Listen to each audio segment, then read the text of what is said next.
It's time now for some business news, and for that I'm joined here on set by Stephen Carroll, our business editor. And Stephen, we're starting with Apple and what we've learnt about the world's most valuable company from its latest media event and its unveiling, really, of its latest offerings. That's right, Apple has unveiled its most expensive smartphone yet.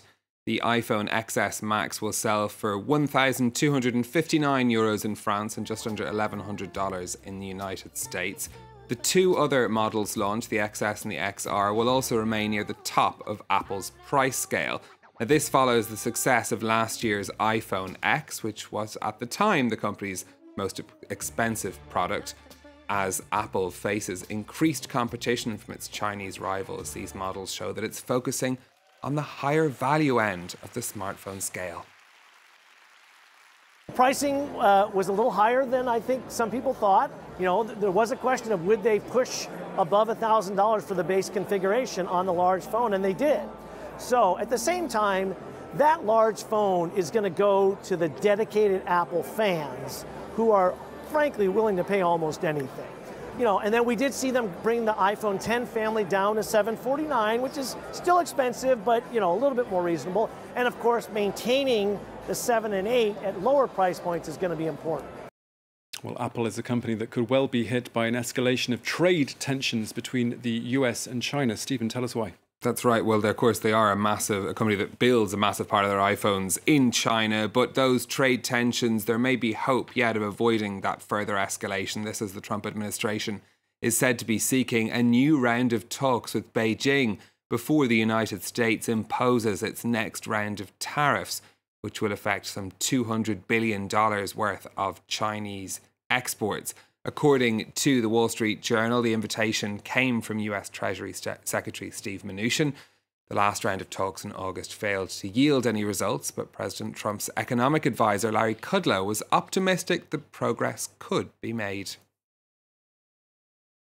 If they come to the table in a serious way to generate some positive results, yes, of course. It's what we've been asking for months and months, what the president's been asking for months and months. Sure, absolutely. Does this represent a thaw? Does it represent a thaw? I don't want to put adjectives. I don't want to get details. I'm just saying we are in communication right now, and you could say that communication has picked up a notch. Moving on, we've been keeping an eye on the oil markets as Hurricane Florence sent prices soaring. Both US WTI and the international Brent crude trading slightly weaker today, but they're still close to 4-year highs in price. Fears over the hurricane combining with concerns of a global supply shortfall on the oil markets. That news on trade helping to boost markets in China. Hong Kong's Hang Seng Index, of course, had been hard hit by trade worries, down 20% since the start of the year, but today it's trading up 1.5%, as you can see. And on the currency markets, a euro is worth $1.16 and 89 pence sterling. Well, from the markets there, let's turn our attentions to Germany, where a large budget surplus has sparked somewhat of a huge debate over how to spend that additional cash. Well, throughout the financial crisis, Germany had been known for keeping its spending under control, but as the Eurozone has recovered, its surplus has grown too, surpassing a record €36 billion in 2017. In 2018, it may be even bigger. Of course, there are plenty of people who have ideas on how to spend the money, as Anke Uhle now reports. It's the €36 billion question that's been fueling debate in the Bundestag and beyond. How to spend the country's massive budget surplus. Cutting taxes or increasing spending, every lawmaker has a suggestion.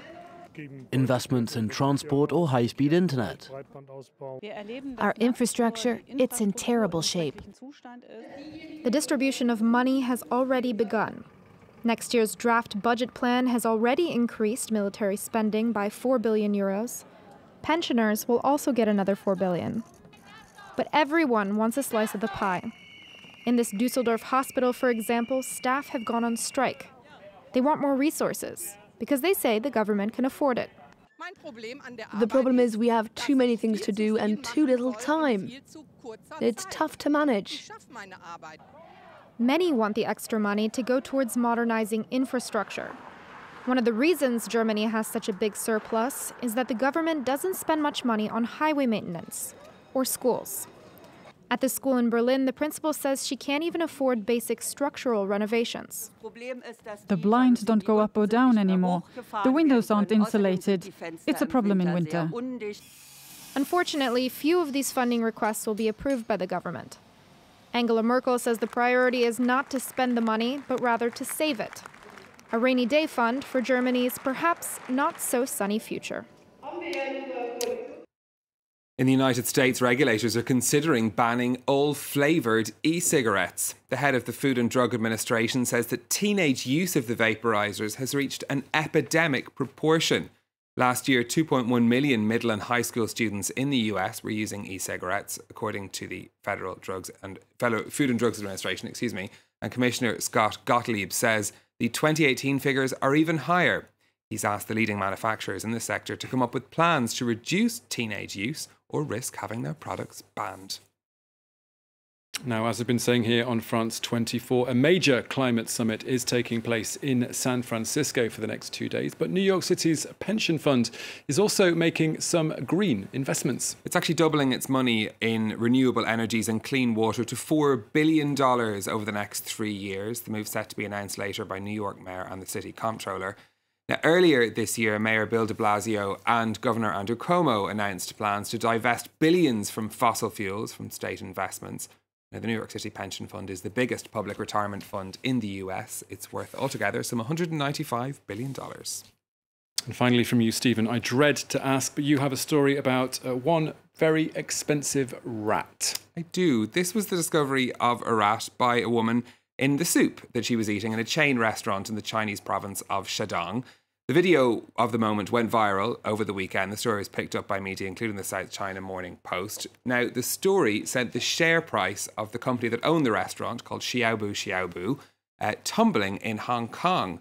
Fell by over 12% at one point this week, meaning that one rat has wiped around 160 million euros off the company's value and put the rest of us off our breakfasts. Absolutely. A very expensive rat indeed. Stephen Carroll with the latest business news. Thank you very much.